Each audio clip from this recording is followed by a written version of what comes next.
Hi friends, the easiest way to gain fat is by eating empty calories. And most snacks are full of them.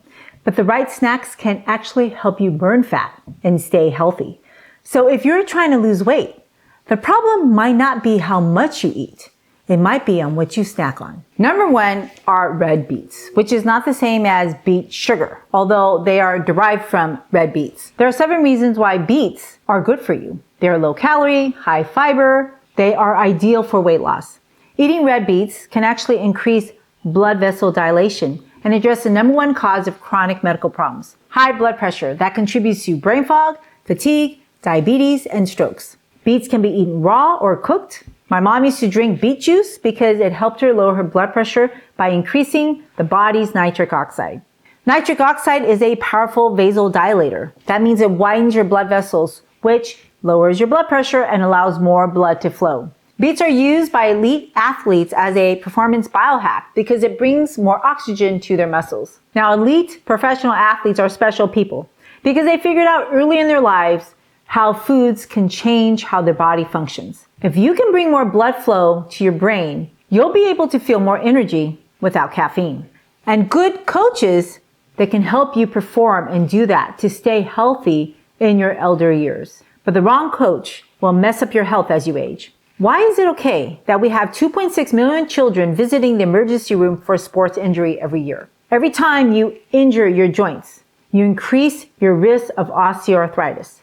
I've met children who struggle with just walking in high school. There must be a better and safer way for children to participate in physical activity that doesn't contribute to chronic medical conditions. And a good coach can do that for your child. It can help your child prevent lifelong injuries.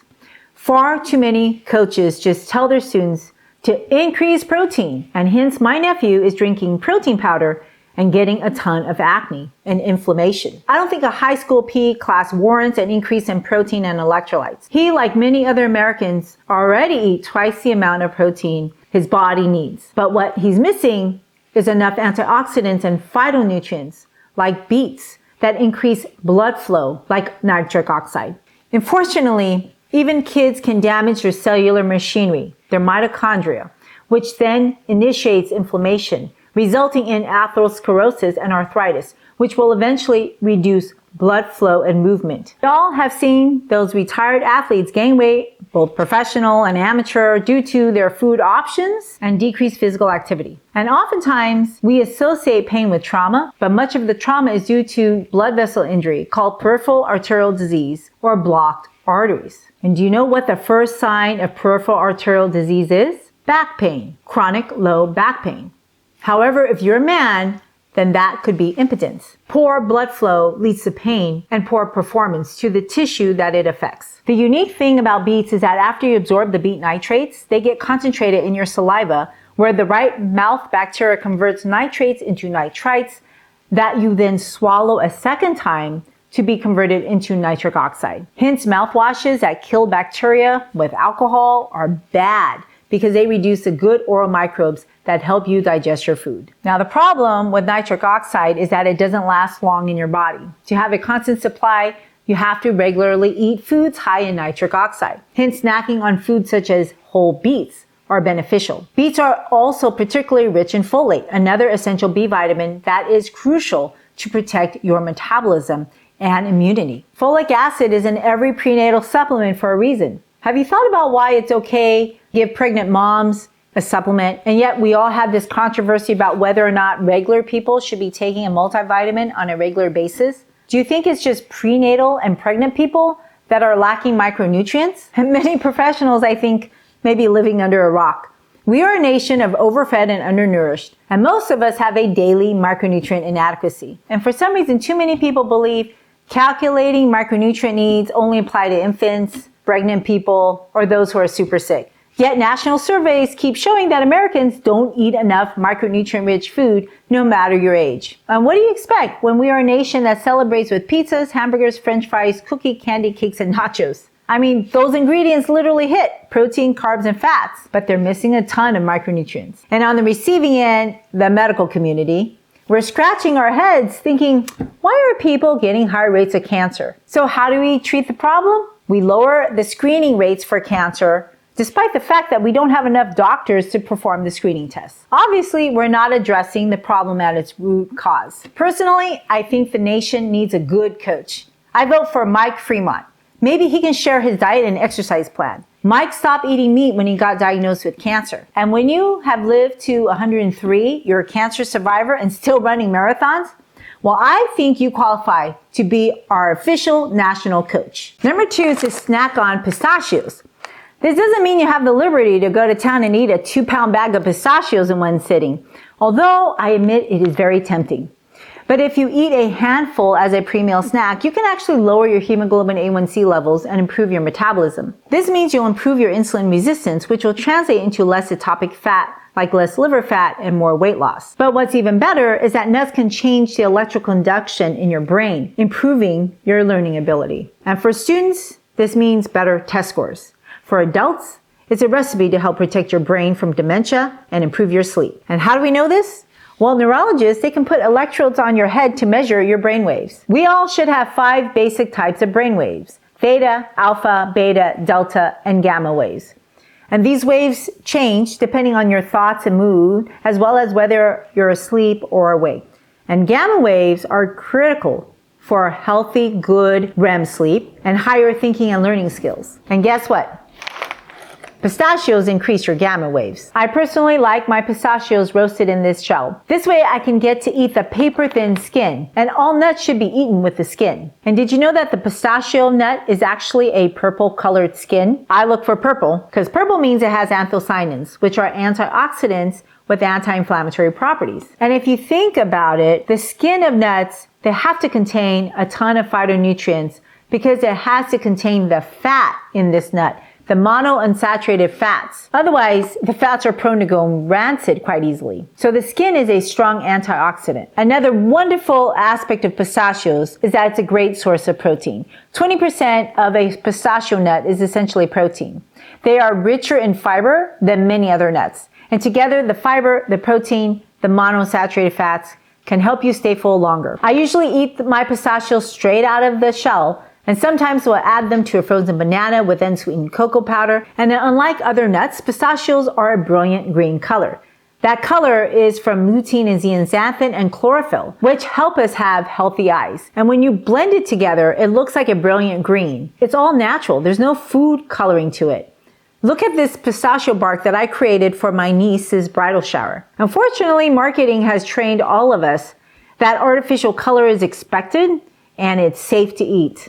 So it's everywhere. I once worked with a video editor who literally showed artificial color dyes when I said, add some color to your food. And too many people assume artificial colors have no consequences on their health. In the United States, we allow 7 different food coloring agents. If you think about it, why do we need 7 different food coloring agents? There's only 3 basic primary colors that all the other colors are created from. Let me tell you about these food coloring agents. Red 40, yellow 5, yellow 6. It has benzidine. It's a human carcinogen. In the United Kingdom, Fanta orange soda is colored with pumpkin and carrot extracts. While in the US, well, our version uses red 40 and yellow 6. So why are there 2 versions of the same processed food? That's because of money. Americans demand cheap products. And unfortunately, companies have trained our nation to shop for cheap. Well, even cheap things are no longer that cheap anymore. McDonald's strawberry sundaes are colored only with strawberries in Britain, but we use red 40 in the United States. And if we pay for better quality food, you get what you pay for. Artificial food dyes have been linked to behavior problems in children. How much of it is contributing to the climbing autism rates? Let's just pretend these artificial dyes aren't directly linked to diseases. And if you're in the food manufacturing company, tell us, why do we need these chemicals that have no biological purpose in our food? Do they even meet the definition of food? When I went to Switzerland, the products sold had different ingredients. And maybe that's why the Swiss are a top 5 longevity country, when we don't even make it to the top 45. However, there's some good news. The FDA finally banned FDC red dye number 3, but it's been on the market since 1969 for 56 years. And which kid hasn't licked red frosting? Which adult hasn't eaten red velvet cake, red sprinkles, cupcakes, cookies, or taken red-colored pharmaceutical drugs? But here's a catch. Even though they officially banned it, companies have until 2028 to remove it from our food supply. And how can you be sure there's no red dye in your food? Well, stop eating ultra-processed food. Nobody's red dyeing your apples or strawberries, unless you're buying it canned. When you eat fresh ingredients, you don't need all the salt, the sugar, the flavoring that actually prevents you from tasting the actual food. I think sometimes they put it on so that we can't taste how old their nuts are. Your tongue can taste sweet, sour, salty, bitter, and umami. And the back of the tongue is especially sensitive to the taste of bitter. And when you eat foods that are bitter, your body will naturally not want to eat more. In fact, when I eat fresh nuts, I often taste something slightly better,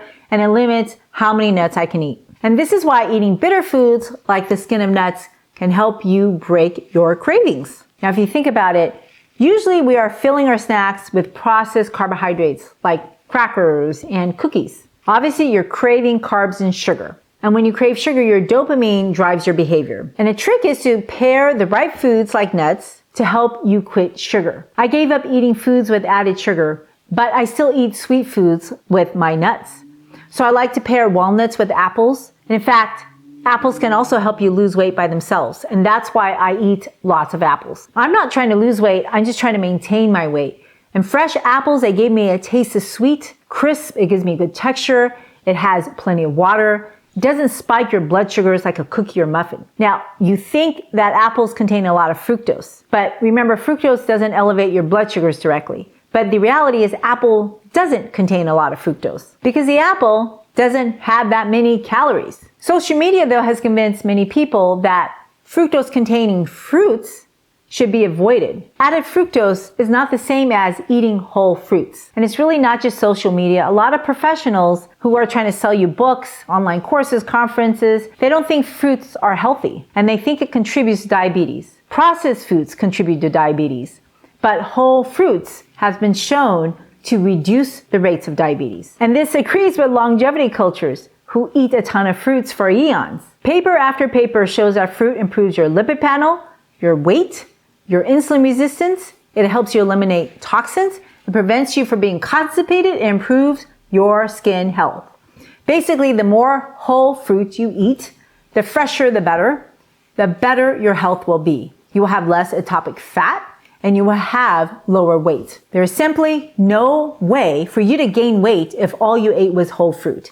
This is not the same as eating concentrated fruit juices or fruit with added sugar or fruit with sugar substitutes, or fruit flavored candies or energy bars or fruit cocktails. These processed foods, some more processed than others, add chemicals that make you gain weight. But if you ate fruit picked from a tree, a vine, a bush, or even a cactus, you will not only improve your metabolism, you will transform your immunity and your gut health. And it will be evident because you will look in the mirror and you will see a healthier, younger, stronger you inside and out. Eating whole fruit with fructose is not the same thing as eating high fructose corn syrup with some fruit. Nobody disagrees that high fructose corn syrup is a toxin.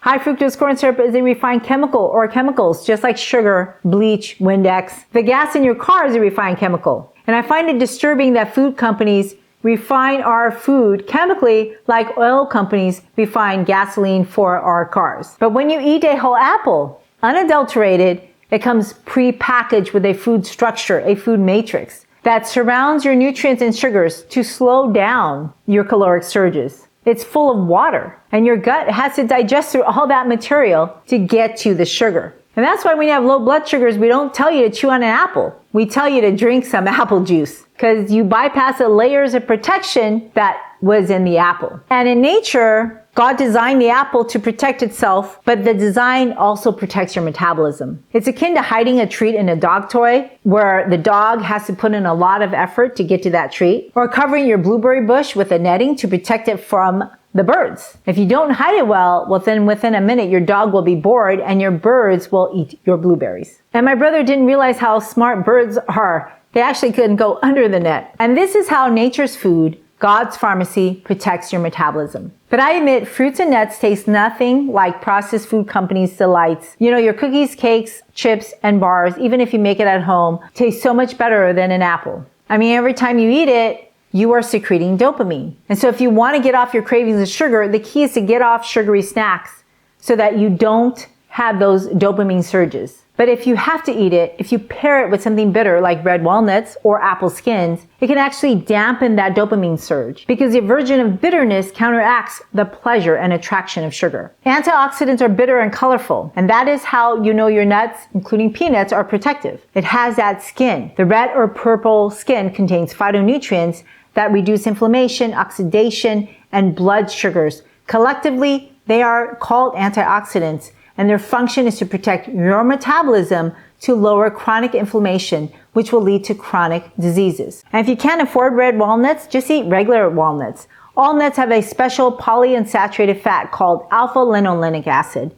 Your body can change alpha-linolenic acid into eicosapentaenoic acid, or EPA, and docosahexaenoic acid, or DHA, which are two essential fatty acids called omega-3 fatty acids that are thought to help prevent heart disease, reduce cholesterol, reduce blood pressure, and may help to reduce inflammatory conditions like asthma and COPD. We have a nation deficient in omega-3 fatty acids. I think the hardest thing for people to understand that the color of food dictates the power that food has to reduce your inflammation. It also helps to keep you full. It improves your gut microbiome. It protects your metabolism and DNA, and improves your blood flow, your liver health, which all translates into being healthier longer and independent longer. However, when you add toxins, even if you think it's all natural or plant-based, you chip away at its benefits. For example, if you add processed sugar like sucrose or table sugar to your fruit, you increase your risk of getting fatty liver and insulin resistance. And if you're avoiding high fructose corn syrup but eating sugar, you probably didn't realize that table sugar is 50% fructose. What's even worse is that honey is 50% fructose. Agave is 80% fructose. And maple syrup has both sucrose and fructose. These are not acceptable substitutes. Fructose gets trapped in your liver. Basically, it's your liver's job, but you have only one liver, which has to handle 100 pounds of added sugar that the average American is eating every year. And when you overwhelm your liver with fructose, you basically wear it down. Fructose is like water. And unlike water, where you actually have some health promoting effect, everything in life works like water. A little bit may be health promoting, but if you accidentally drown, it's a disaster. So eating fructose in a piece of fruit, there's nothing wrong with that. It actually can be absorbed by your gut microbiome. You simply don't release fructose all at once like high fructose corn syrup. That's just basic physics. In fact, studies have shown that liver patients have a better outcome if they eat more fruit. But extracting that fructose from fruit or from grains like corn and eating that concentrated, even in small portions, is detrimental to your health. Processed apples made into added sugar or adding sugar to it, whether it's table sugar or concentrated apple juice, is not healthy. We're talking about apple tarts, apple pies, applesauce sweetened with sugar, or apple chips deep fried and sprinkled with sugar. Now, number 5 is my favorite go-to snack, fresh or frozen, and that's a grape. And instead of coloring your snacks, why don't you just use some red grapes? The skin is a good coloring agent. It's concentrated with phytonutrients and fiber. And again, just like the nut, the outside has to protect everything on the inside, and hence it has more antioxidant power. Grapes are also an excellent source of vitamin C, a natural antioxidant which half of Americans are lacking in their diets. Do you know which organ uses up the most vitamin C? It's your brain. So perking up your brain with caffeine doesn't actually boost your health. That's why I perk up with vitamin C. Remember how nuts need the protection of antioxidants because they have a lot of fat?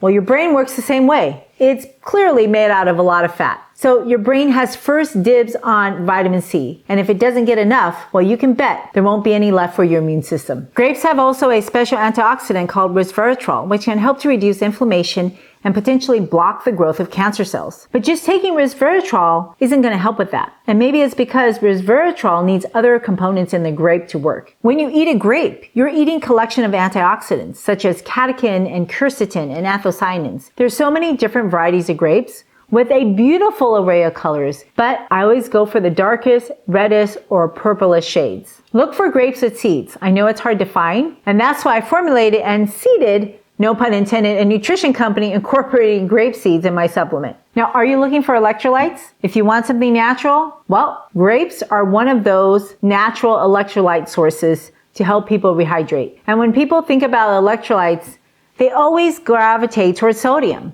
And I have good news for you. Sodium is not what most people are missing. In fact, high sodium levels is what's causing 99% of Americans to get chronic cardiovascular diseases, which, by the way, is still the #1 cause of mortality. Grapes, on the other hand, are a good source of potassium to counteract the high blood pressure caused by sodium. Adding more potassium-rich foods in addition to avoiding processed foods with added sodium can help lower blood pressure and preserve blood flow. Now, I'm not done with the good news in grapes. That's not the only way grapes protect your blood vessels. It can also help to lower cholesterol, which in addition to high blood pressure leads to atherosclerosis. If you're looking to increase blood flow and have optimal levels of lipoprotein cholesterol levels, then you may want to add some grapes. Lots of people avoid it because it's packed with sugar. But just because it tastes sweet doesn't mean that it has a lot of sugar. Diet soda tastes sweet, but there's no sugar. Grapes are a low glycemic index food, which means it can help to lower your blood sugars if you eat them as whole food. If you're eating grape preserves, now that's not whole food. And the trick to eating grapes is to eat it with the skin and seed. Unless you're a kid, then the peels can be a choking hazard. So if you decide to peel the grapes for your children, remember to eat it yourself. And if you'll notice, grape skin can be bitter. That's how we know it's full of polyphenols. And that bitterness with the fiber is what prevents you from overeating. It dampens your dopamine. This is why sugary beverages or concentrating sugar, even natural like maple syrup, agave, or honey, doesn't work to reduce your sugar intake. Now, the bioactive molecules in the skins of fruits, it protects your metabolism by inhibiting digestive enzymes to slow down your access to the sugar in fruit, then your gut microbiome to access. Now, so far we've talked about red beets, walnuts, apples, pistachios, and grapes.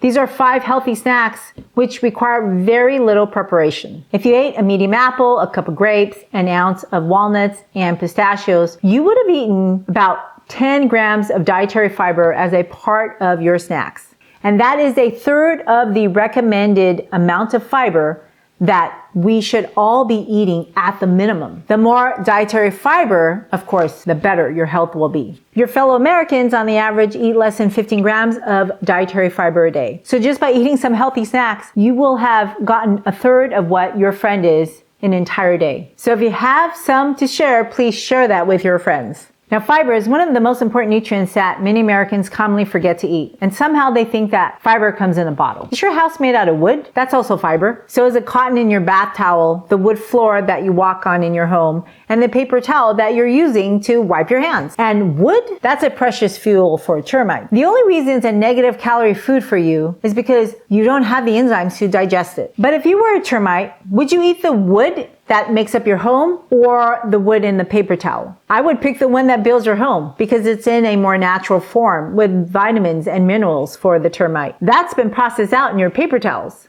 And this is why eating processed foods are harmful. Many of the nutrients have been processed out. We think we're getting those vitamins and minerals, but we're really not. And so when you're snacking on something like rice crackers, the nutritional content is so far from the whole intact rice grain that it's not a nutritional snack. Now, if you think about it, the scale in which people eat white rice was the invention of the Industrial Revolution. People didn't have access to white rice before machines were invented to polish it. And they sold it so commonly because it was an easily stored food. It lasted longer than the ones that weren't polished. But white rice killed thousands of Asians across Asia, including the Imperial Navy of Japan in the 19th and 20th centuries. And do you know why? Because the bran of the rice contains an essential vitamin, thiamine, vitamin B1, and that was processed out. It's essential for all animals. Your pet dog, cat, crocodile, bird, they all need thiamine to survive. And in fact, it was chickens that helped people discover thiamine. And chickens were fed polished rice and they got the same deadly diseases called beriberi that people got. But when they gave chickens back the waste product after removing it, they were able to prevent beriberi even though they ate white rice. So what did the world do with this information? They encouraged more processed grains,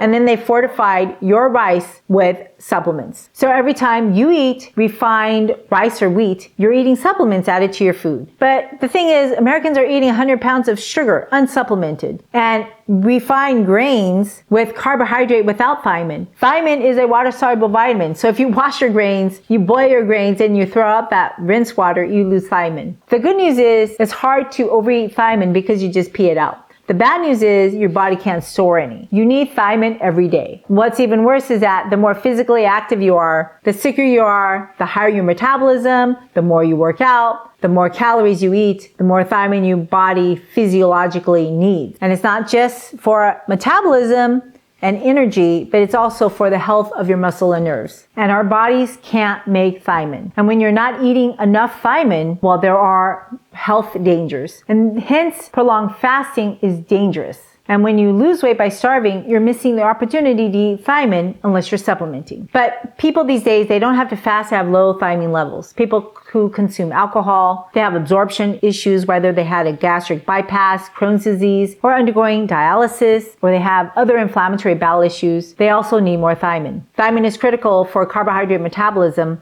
but thiamine deficiency makes digestion of carbohydrates even worse. When you're thiamine deficient, you build up pyruvic acid, which changes the pH in your bloodstream and contributes to difficulty breathing, heart damage, and decreased mental alertness. A collection of pyruvic acid is toxic to your mitochondria because it inhibits your body from detoxifying as it depletes glutathione. The end stage of this is called beriberi. So don't underestimate how these tiny little micronutrients can make a huge difference in the quality and quantity of your life. Heard of cataracts? It's an eye condition that is a leading cause of blindness, and everyone is at risk. And as you age, waste deposits build up in your lens to make your eye cloudy. I know people, including a friend, who got cataract surgery in her early 50s. She basically ate the same fast food restaurant every day for decades. Another friend of mine got cataract surgery and she's in her 40s. This just happened yesterday. And did you know that if you eat an adequate amount of thiamine along with other micronutrients, you can protect your eye from cataracts? Now, uncorrected vision loss by itself is estimated to increase a person's risk of dementia by 50%. Hence, eating is not simply satisfying your palate. There's no prescription drug that we can give that can change the trajectory of dementia, but nutrients in your foods can. And by the way, the tiny amount of thiamine that is placed in a common multivitamin is better than nothing, but if you're deficient, that's just not good enough. Hence, strategic snacking is important. Now, number 6 are bananas. Have you ever tried a frozen banana? They fulfill my cravings for the texture of ice cream. I used to eat ice cream every single day, which didn't spike my blood sugars if I ate a high-fat ice cream. But that got me gestational diabetes and significantly raised my cholesterol above 200 for the first time in my life. I was biohacking the wrong way. Now, I love bananas because not only do they not increase my blood sugars, especially since I gave up high saturated fat foods to correct my insulin resistance, it's also a way for me to replace textures and flavors with a whole plant food and as fiber that's sweet. But if you want to upgrade your banana, give yourself another powerful longevity food. Try adding some cocoa powder, which is number 7. The reason why cocoa powder is a longevity food is because it improves blood flow. It's so powerful that it can improve the walking time of people with severe peripheral arterial disease. Now, if you have serious peripheral arterial disease, then you'll know it. You'll have difficulty walking. You'll get up in the middle of the night with pain. And this is because with exercise or after you eat meals with high saturated fat or salt, then your blood vessels constrict. And we currently don't have medications to cure peripheral artery disease. It requires some kind of surgical procedure. However, your supermarket contains a whole lot of different foods that can significantly help you improve your symptoms. And cocoa powder is one of them. But you have to get the right cocoa powder. Now, if you get the wrong ones, it may not have any flavonols, just like Dutch cocoa. And if you don't get any flavonols, you don't get any benefit. Bananas also have polyphenols that can actually degrade your flavonols in your cocoa powder. But you can reduce your flavonols by 80% by adding vitamin C or citric acid and by heating up the banana at 160 degrees Fahrenheit for about 2 minutes. Now, number 7 are black beans. Try blending them and adding them to your favorite foods to make it creamy, savory or sweet. Black beans are kind of bland, so they absorb the flavor of other foods quite well.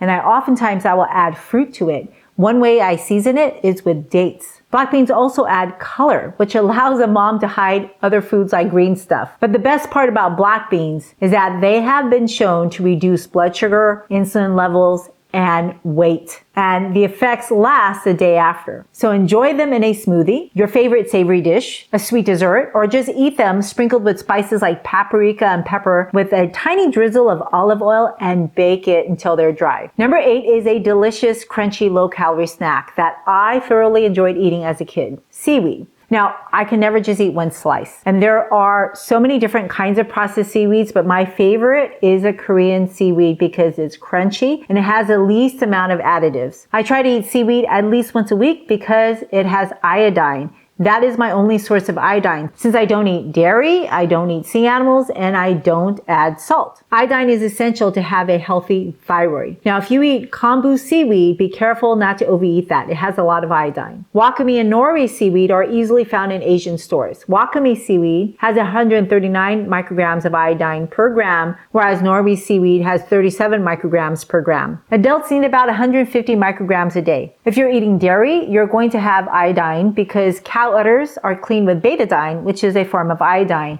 that leaks in the dairy. So essentially you're eating trace amounts of cleaning agents. Now the ocean is full of iodine, so seafood and shellfish have plenty of iodine. Eggs are also a good source of iodine. But if you're a strict vegan, you really need to know your sources or you will get iodine deficient. So you have to look for specific iodine-rich foods or you take a supplement. And the reason why you don't want to overdo iodine is that it can interfere with how your thyroid gland works. Iodine is essential to make thyroid hormones, and your life is essentially dependent upon thyroid hormones to regulate your metabolism, your protein synthesis, the health of your bones, the health of your nervous system. There's no body part that won't be affected if you don't have enough iodine or if you have excess iodine. And remember, we are constantly repairing our bodies. And it's not like you grew up and the body has no maintenance. You have to have maintenance. There's tissue that you need to repair all the time. And our bodies are just like cars. If you don't take care of it, it's not going to last very long. Your body is constantly remodeling the scaffolding. So it's important to get the essential nutrients. And number 9 is my favorite weight loss savory creamy snack, hummus. I love it because it's so popular that you can find them even at gas stations. You can actually make your own healthier, cheaper version with a can of chickpeas.